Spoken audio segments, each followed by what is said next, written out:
Welcome to Off the Clock, the webcast of employment attorneys at Miller Johnson, where we discuss what is happening in the HR world and provide practical insight and advice. We are your co-hosts, Rebecca Strauss and Sarah Willey, two employment lawyers who spend their days guiding employers through all of the challenges that workplaces offer. Good morning, Rebecca. Good morning, Sarah. How are you? I'm doing very well. It's that busy time of the year, isn't it? Yes, it is. We had picked a topic today to talk about because we are seeing a lot of concerns about it, getting a lot of questions from clients about it, but also in our personal lives and in the world around us, seeing a lot of questions and concerns and discussion surrounding mental health and illness. Yes, absolutely. Particularly in the workplace, we're seeing a lot of accommodation requests, right? Yes. More at least in my practice, more than I have ever seen. Yep, for sure.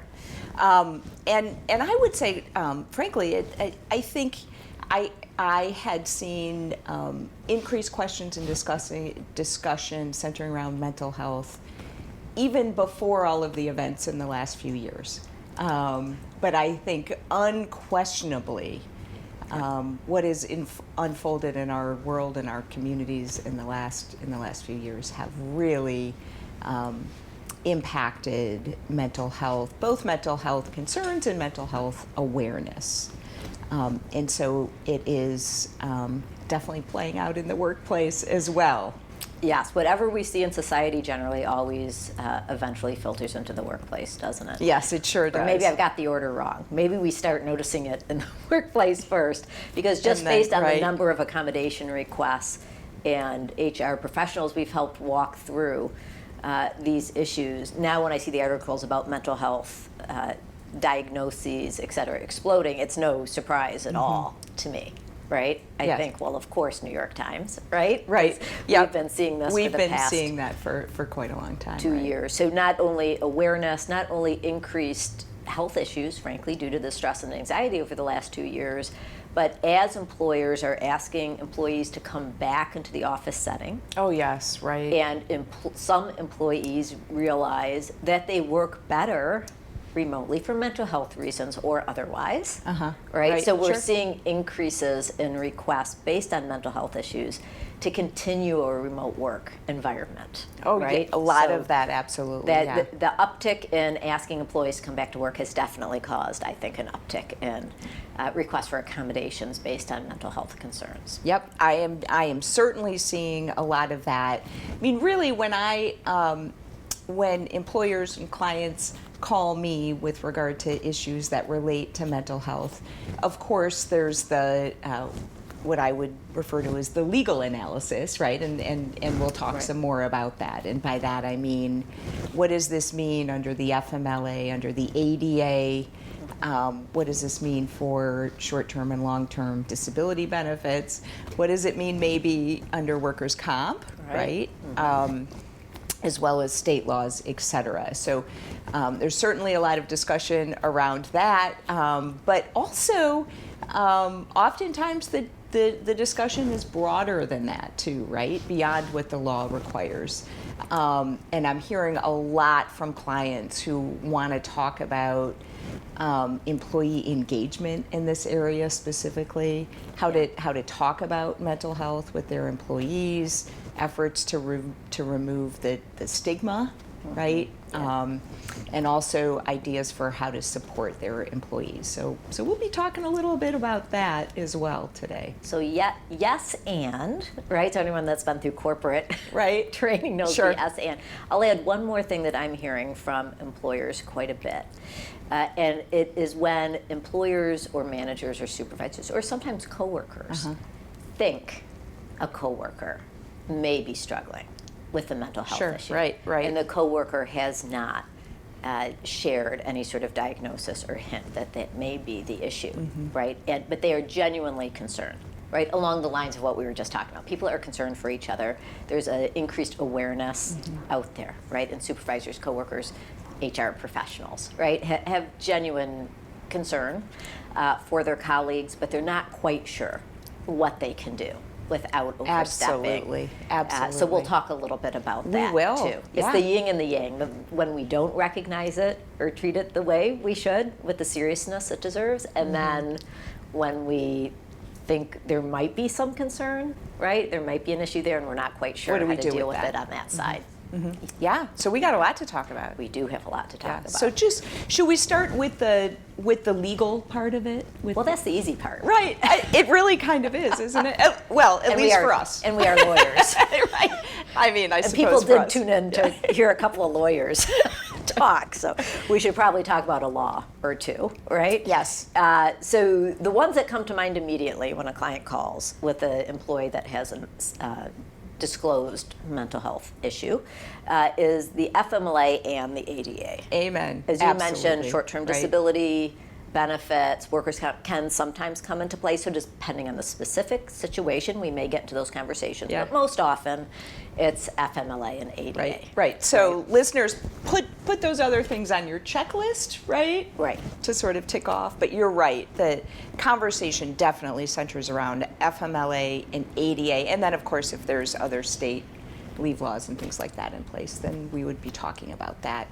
And as you know, Rebecca, I do love talking about the FMLA and the ADA, and I spend a lot of time thinking about both of those things. Yes. And I think this is often the starting place for my conversations with clients, specifically with regard to an employee with a mental health concern or illness, is a reminder that the law does not distinguish between medical impairments that are physical in nature from medical impairments that are mental in nature. Okay, so even though sometimes people view those very differently, okay, right? The law does not. So oftentimes a starting place for me to get the person I'm talking to sort of thinking along the right lines is, okay, pretend for a minute that instead of this employee telling you that she has been diagnosed with situational depression or anxiety, pretend she's told you that she has diabetes. Right? Exactly. Where do you go from there? And usually the answer is, oh, well, the FMLA could apply. Right. Oh, well, we should have a conversation about reasonable accommodations, right? But yeah, right, there's really no difference under the law with regard to mental health concerns and what we would consider to be more physical impairments or disabilities. I think if people come away from this episode with just that, I think that will solve a lot of problems.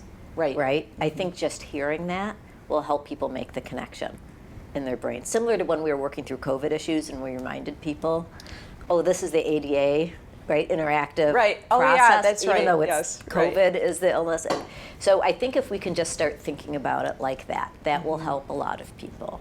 But let's now do a brain buster, as I say. Okay. One of those things where people are going to be listening and saying, wait a second, I never thought about that before. Okay, I'm ready. And it is true that we should think about it the same in the mental health context as well as other types of physical health, but this is where I see misses. And then you can tell me where you see misses too. Okay. But this is like where it. I see a miss. Yeah. When someone with a mental health issue requests time off that is intermittent, so now you know where I'm going with this. Yes. But that's not the way they ask for it. They don't use that word. Right. And when I get the call from the client doesn't use that word either, right? They would if it was diabetes, right? And someone needed time off to see their endocrinologist, right, on a monthly basis. But in this situation, the term intermittent is not used, and someone needs to come in late or miss time sporadically. Or step away. Because of a mental health issue, because of a lot of times with mental health issues, we're dealing with medication issues, right, that can cause people to need to come and go maybe from time to time, at least for a limited period of time while they're working through changes in medication, et cetera. And I think people think about the ADA But they do not think about the FMLA Amen. and whether that could Absolutely, trigger yeah. FMLA intermittent I leave. absolutely agree with that. That's a I big absolutely agree miss with here, that. right? Yep. HR folks don't, again, that should be, put that at the top. That should be your first line on your checklist of things to think about when you have an employee with any sort of medical issue in the workplace, Yeah. mental or physical. The FMLA. Has this employee given us enough information to put us on notice that this could be a qualifying reason for FMLA leave?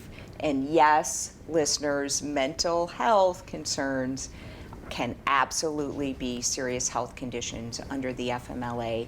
They're usually chronic serious health conditions, right? So if you remember, if an employee has an impairment that requires treatment at least twice per year, then that is a chronic serious health condition. Okay, so a diagnosed, diagnoses like depression, anxiety, other mental health concerns as well, for which that person is being treated on a semi-regular basis, would fall under the FMLA. And yes, and that could include stepping away from work. Right. It could mean A half day here or there. or a half an hour here and there. Coming in a little later because some medications make people sleepy in the morning, right? Yes. Difficult to get going in the morning. Right. Yeah. And of course, the important piece is that that employer recognizes that the FMLA is in play, right? And then the next step is always to engage with the employee, send them the FMLA form, send them the certification form, so that you, the employer, can get more information back to understand whether this employee has a condition that would fall under the FMLA, and if so, what their needs are. Okay, what is a miss that you see frequently in this area? I actually see I see misses under the ADA as well, and I see particularly with regard to leaders, supervisors, and managers on two ends of the spectrum. And you sort of mentioned this, Rebecca, right? I see leaders who are very skeptical with regard to mental health concerns, right? They maybe are frustrated and annoyed that an employee is not engaging with them in a way that they think is necessary. And then if they hear that the employee has anxiety, et cetera, there's immediate skepticism on their part, right? Which means then balls get dropped, of course, under the ADA. And then, of course, on the other end of the spectrum is the leader who wants to diagnose the employee. And if they could, probably medicate them and give them the name of their therapist, right? And get them going on exactly what they need to do. With good intentions. With we good should be intentions, clear. absolutely, right? But we are, after all, their employer and not their healthcare provider or even their family, right? Right. And so I see misses on both ends. Now, in my view, the best way for an organization to address both of those is training. Yes, the T word. Yes. Yes.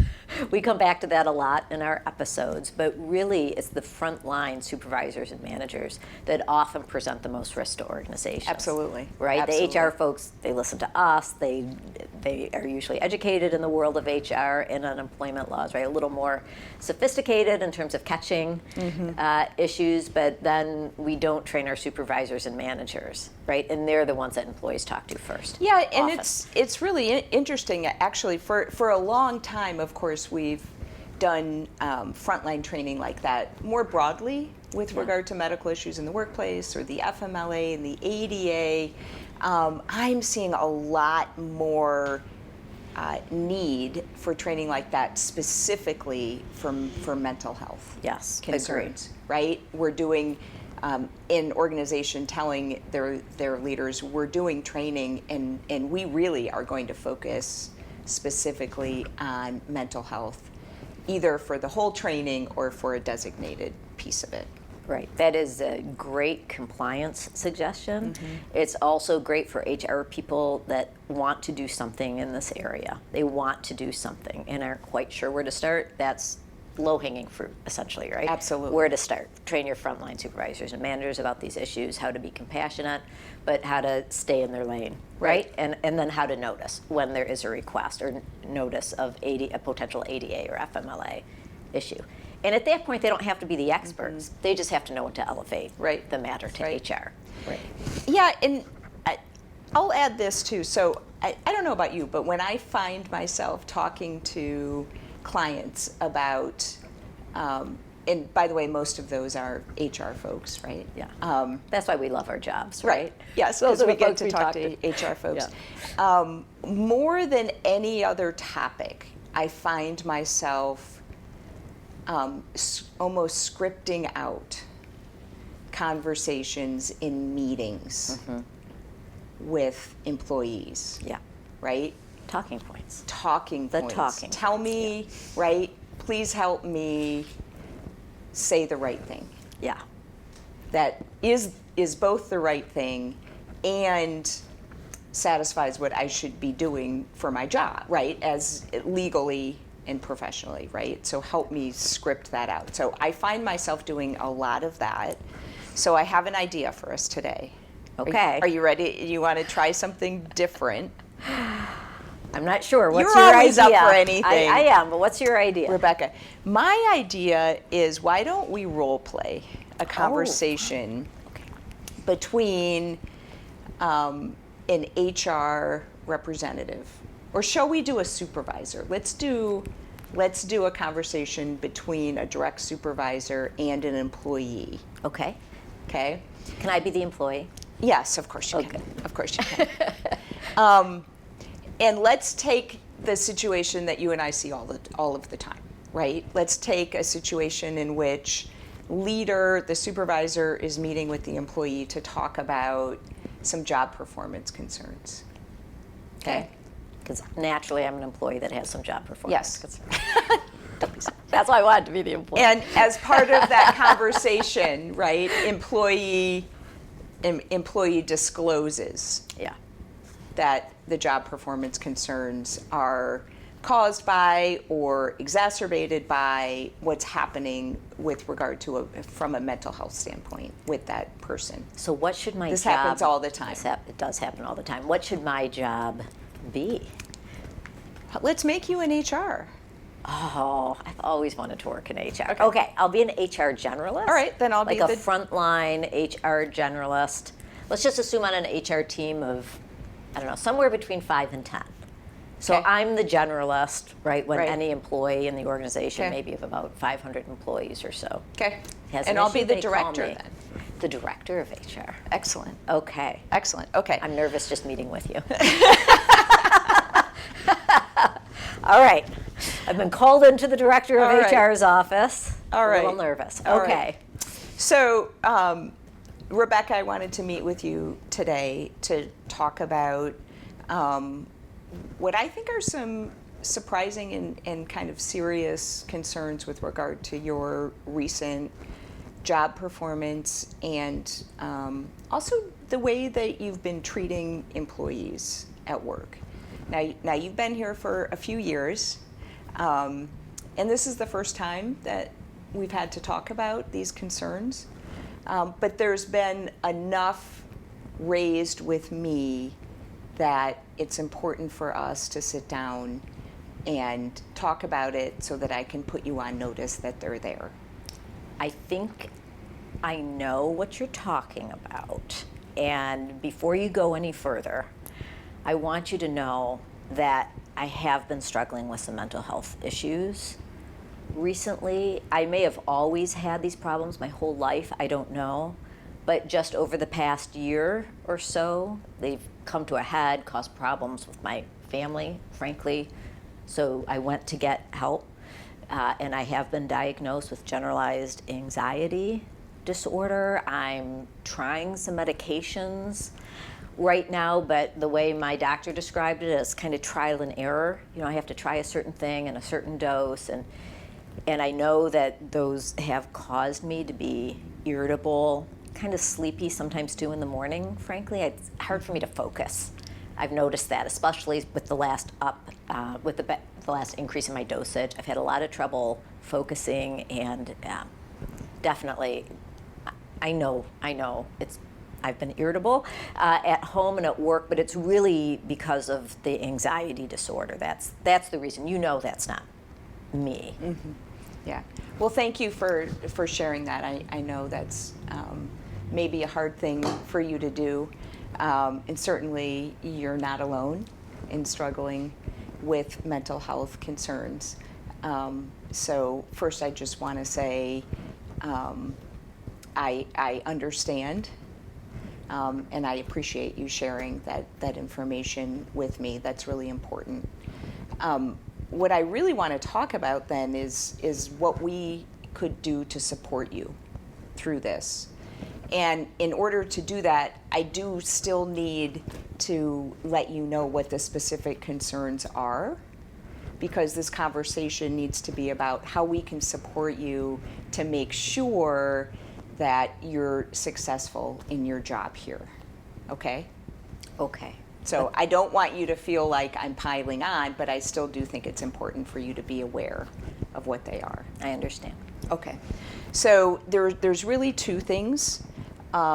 The first one is what I think you just identified, which is I've gotten complaints from several employees about you being quick to anger with them, not being particularly understanding or empathetic in a way that they would expect from the Human Resources Department, seeming frustrated with them easily.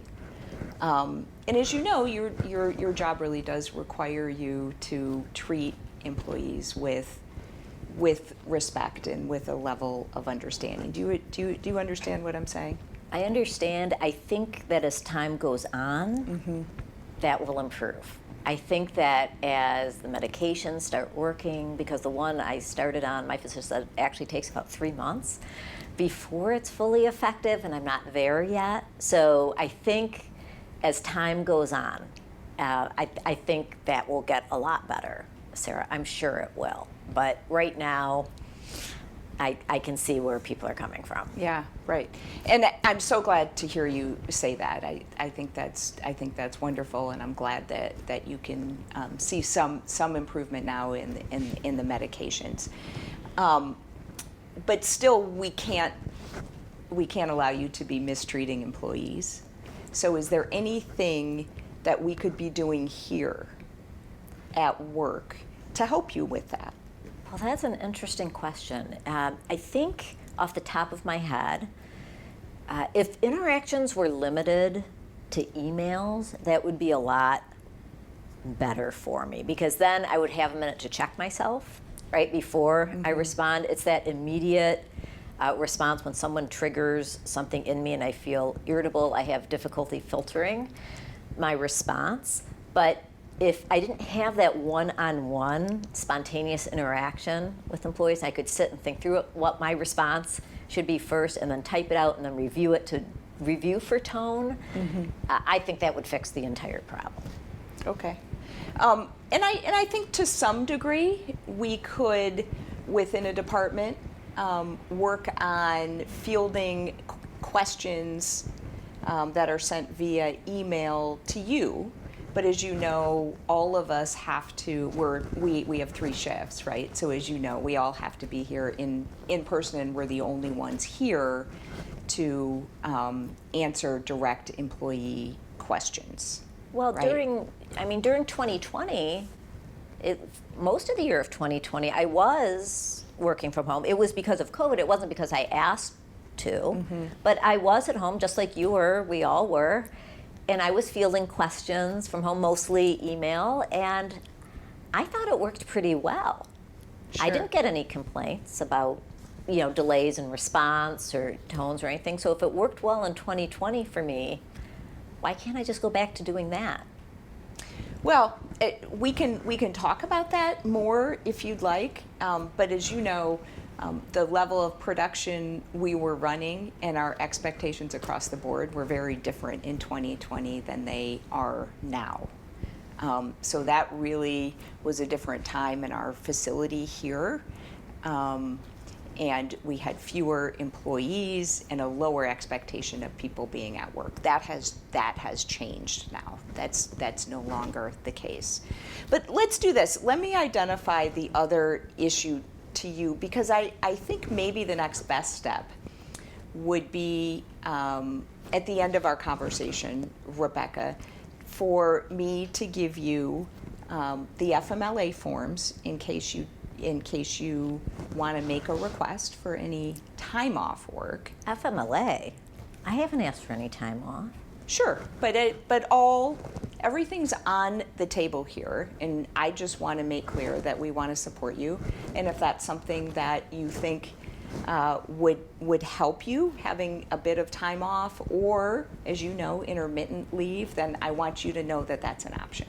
If you don't want to take it, that's your choice. Well, as you know, my husband and I are trying to start our family soon, and I really want to save up any FMLA time I might have for that, which still could be, and now I'm disclosing way too much probably, but I really don't want to burn through FMLA.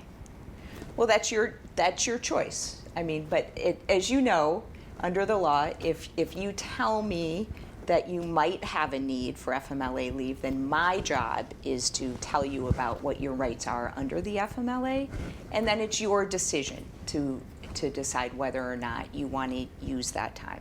Okay? So, and the other thing that I'll give you is our accommodation request form. Okay? Because I think maybe it's going to be productive for you to spend some time thinking about what you think is going to be most helpful to you, and then once you put that thought into it, of course, we will sit down again and engage and talk through all of those things. Does that make sense? That makes a lot of sense. I feel like we're talking off the top of our head here, and let's put more thought into it and then schedule time to sit down again. And I'd like to talk to my therapist too, because Right, I bet that's a they great have idea. good ideas about how I can help manage Sure. Yeah. work, but also take care of myself as I'm adjusting to this new So world. I'll give you the request form in both the medical form to support it, and you can have your therapist complete that at the same time too. So my therapist is actually a licensed social worker, I believe. Can he sign the FMLA form, or who has to sign the form? Right. So that I would need to know more about your licensed social worker and whether they fall under our health plan to understand whether the FMLA would consider them to be a healthcare provider. Got it. Okay. Thank you. Yeah. So again, remember I said there were two things I wanted to talk to you about. So I just want to talk to you about the second one, because again, I want you to think about how we can help you really taking into account what your present concerns are here at work. Okay. And I just really want to be honest and transparent with you. I feel like it would be unfair for me not to be honest with you about that, okay? Okay. So as I mentioned, the first concern was how you're communicating with and treating employees, and the second concern centers around a lack of responsiveness. Okay, so as you know, our standard here, our gold standard here is we get back to every employee within the same day that they ask us a question, if we possibly can. Of course, sometimes there's exceptions to that. And both from coworkers and employees, I've gotten several people come forward and say it's taken you several days, over a week, longer to respond to them. And I know you understand why that's a concern, and I'm guessing that may also be related to these other, to your diagnosis. Well, it is. The generalized anxiety disorder causes me to have sometimes brain fog, sometimes avoid some things for reasons I can't even really explain. But I always do get to them. And when someone really needs to hear back the same day, Sarah, like there's something, they need to leave for a doctor's appointment that day, leave early that day, I always get back to them that day. The ones that I am not as prompt on, it's okay. You know, I know that's our standard, that's your standard, but it's not really, I don't think, hurting the employees. Yeah, and I understand what you're saying, but it is still our standard, and we are still going to ask you to have the ability to meet that requirement, that job function. Until I get all this sorted out in my own life, can I have a different standard? I mean, because sometimes if I'm having a foggy day, it's just very difficult for me to sort through and prioritize and just kind of clear the cobwebs away enough to be able to get back to people promptly. So just until further notice, can we say within a week for me? Because you know this isn't how I am or how I was. It's just what's going on with my medical condition right now that's causing the problem. Right. And I completely understand that it's not you, and I understand it's not your medical condition. But at the same time, we really do need to be working as an effective HR department. And part of that is, an important part of that is getting back to employees promptly. So unfortunately, I don't see a way to tell you that you could have a different standard or that you could have a week or longer to get back to employees with regard to issues and concerns. And don't forget, honestly, I think if you are concerned about whether or not you can effectively perform your job right now, you do have another choice, and that would be to utilize time off work.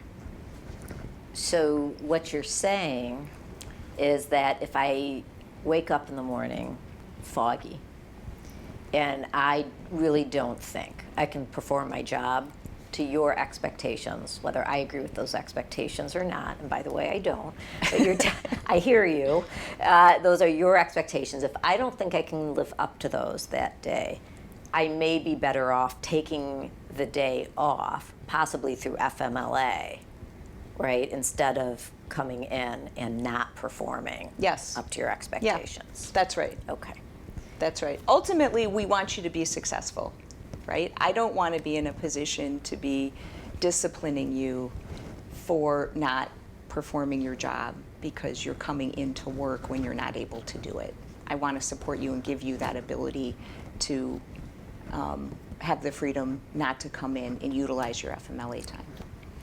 Well, you've given me a lot to think about. I appreciate your honesty with me and talking this through with me before issuing discipline or walking me down a termination. I really appreciate the compassion, and I'll work this through with my therapist and let you know next week what we've decided. All right. Thanks, Rebecca. Thank you. Okay, so. Every employee is that happy in a conversation. Yeah, right, exactly. Our listeners are thinking to themselves, it's never that easy. Okay? Well, I had to push back a little bit there. And I think we gave that just a couple of takeaways here. Yeah. Two things we did that I think are really important and I want to hit home. The first one is going back to, again and again, we want to support you, we want to help you. Okay? Yes. Right? That did not feel like a punitive conversation. And the second one is saying the hard thing and being honest, right? When you said to me, oh, you're really going to, can't I just have a different standard because I'm struggling right now? Are you really going to hold me to your standard when I can't do it because I'm struggling with mental health issues? Yes. In that moment, the hardest thing is to be honest, right? Yes. And say, yes, I am. But it's so important. It's so important. And I truly believe it's both. I mean, the easier path would be to say no and try to muddle through in the short term, okay? Yes. But really the reality is that I, as HR director, knew very well that if you were to continue to take a week to answer questions and treat employees poorly, that was going to impact your employment. And the employer, another key takeaway, which I think you just alluded to, but I want to make sure it's crystal clear, is that even under the ADA, employers can have their own performance standards Sure. and enforce them. Yep. Even with employees who are struggling to meet those standards because of health issues. Yep. You Mental got it. or physical or whatever. Yeah. So, okay. I Well, think that's let's enough. talk. Yeah, let's talk a little today bit. on We did promise just a little bit on the non-legal issues and what we are seeing employers do otherwise, right? To Yep. both kind of remove the stigma surrounding mental health concerns and illness, and really demonstrate their support for Yes. their employees. And I saw, you know, We've been collecting ideas. We've been collecting ideas, and the things we read online, right, Rebecca? Yesterday I was looking at this and I read 85% of employee mental health conditions are undiagnosed and untreated, or perhaps just undisclosed to their employers, right? So just the importance of employers understanding that this is a real thing that's probably impacting their workforce, whether they know it or not, I think is very important. Can we pause there just for a moment before we get to our ideas? Because that brings up a point we raised at the beginning, which is a coworker, supervisor, manager interacting with a colleague who may have an undisclosed or not, but something is going on that causes, let's just say the supervisor in this example, to think maybe this is related to a mental health issue.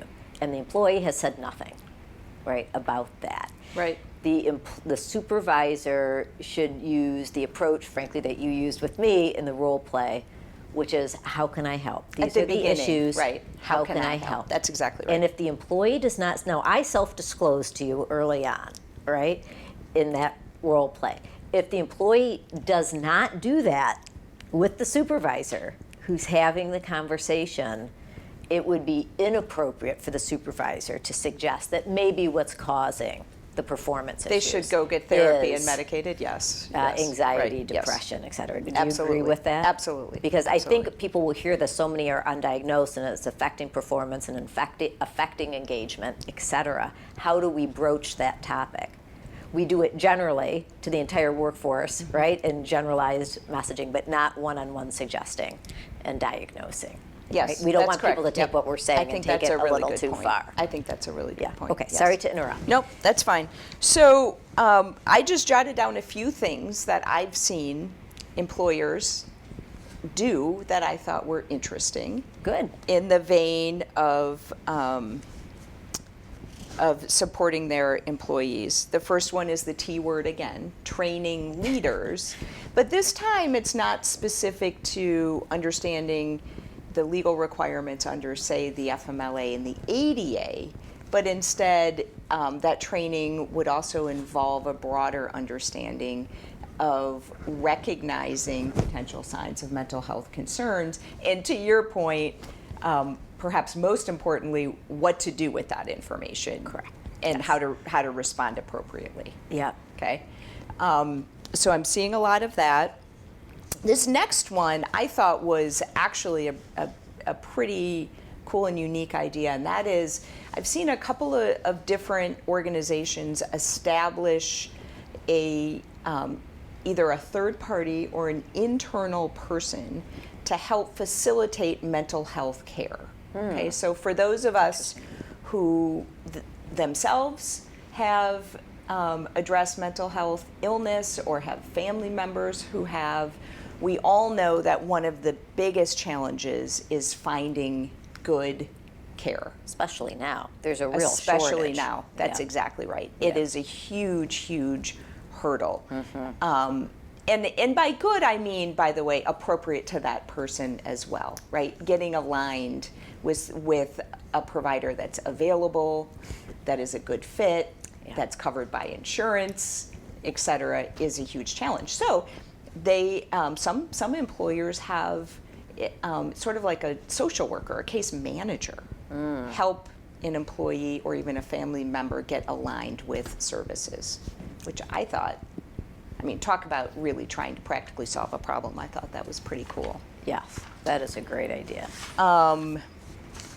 Making changes to health coverage, I'm seeing that a lot, to make sure mental health concerns are covered. There's not a limit on the number of visits you can have with a therapist per year, et cetera, right? Yeah. You're seeing that too. Enhanced EAP, which is kind of an offshoot of the two things you just mentioned, but it's another practical way Yep. to get employees in touch with people that can help quickly and free, usually, because that's Yeah. usually a benefit provided, right? Right. And then the other thing I jotted down is something I referred to them as mental health days, and you gave me a much Yeah. better term for it. And what was that? I like self-care days. Yeah. That if we want to, because to me a mental health day, I know I've said it in my life, we've all said it, but it almost makes a joke out of people who do have mental illness, who literally cannot come to work because Right. of a mental health issue. It trivializes mental health in some ways. It could be argued, even though that's not what any of us intend when we say it. But I have a client who uses the phrase self-care days and then actually provides funding, not a tremendous amount, by the way, a few $100 maybe tops, and they can use it for massages or spa days or short trips, things like that, and they then can get reimbursed, so that it's not just a check. Okay. They have to go do something self-care related, Provide the proof that they did and it. then they get reimbursed, like an that's cool. expense reimbursement. I thought that was a great Just idea. a way for an employer to demonstrate support for Yes. their employees' self-care and mental health. Putting money where their mouth is. Yeah, I really like love that. So, and then the last thing I jotted down was something that I actually want to tease into a whole different podcast. And that is, Okay. I had an interesting conversation with a client around how to change and rethink the way they're doing job performance reviews and do them in a way that is more supportive of employees, right? So we all know the old way of doing it is we tell our employees, we generally tell them how they're doing once a year. Once a year, yeah. Right? And those meetings aren't anxiety producing. Oh, right, at all. not at all, right. And it's tied to their compensation. employee and right, for the manager. Right. Not only is Everyone dreads those. is it exactly everyone dreads it. The whole idea of it creates anxiety, and to make it worse, they're often tied to compensation, right? Right, How yes. much money you're allowed to make. And I thought that was just a really insightful view, right? And Yeah. an insightful question. And I thought, boy, that would be a really good conversation, because as you know, I've been talking for a long time about how I want to revamp job performance reviews anyway, but through the lens of employee engagement, support, mental health, et cetera. I think that would be really interesting. So more on that to come. That episode is coming, guaranteed. Yep. But as we like to say, I think you're the one that introduced me to this phrase, we're just a couple of lawyers here. We know our limitations, Right. sometimes. Why don't we ask folks on the front lines what they have tried in this area? Oh, I like that Both idea. things that have worked, but also things that haven't, so the rest of our listeners don't try the same thing and see it not work. Let's share ideas. I love Let's it. share That's great. ideas. So folks can email you or me Yep. their ideas of what's worked in their organizations relating to anything in the mental health space. Right? And you can think broadly. I mean, the job performance example is Yep. Not everyone would immediately think of mental health with regard to that example. Yeah. So And so then- tell us what we have, and then we will share it. We'll circle back with, around. with our audience. Yeah. Yeah, maybe a mini episode. Depends how many we get. If we get 100, we'll do a full episode. If That's we great. get 2, we'll do a mini. Right. But let's work together as a community, right, to build off of each other's successes and learn from each other's learning opportunities, right, otherwise called failures, to see how we can all improve the world for our employees. Excellent. Well, I cannot say it any better than that, and I think that's a perfect spot to end on. Okay, well, Thanks, have a great day, Rebecca. Sarah. All right, you too. Bye-bye. Bye.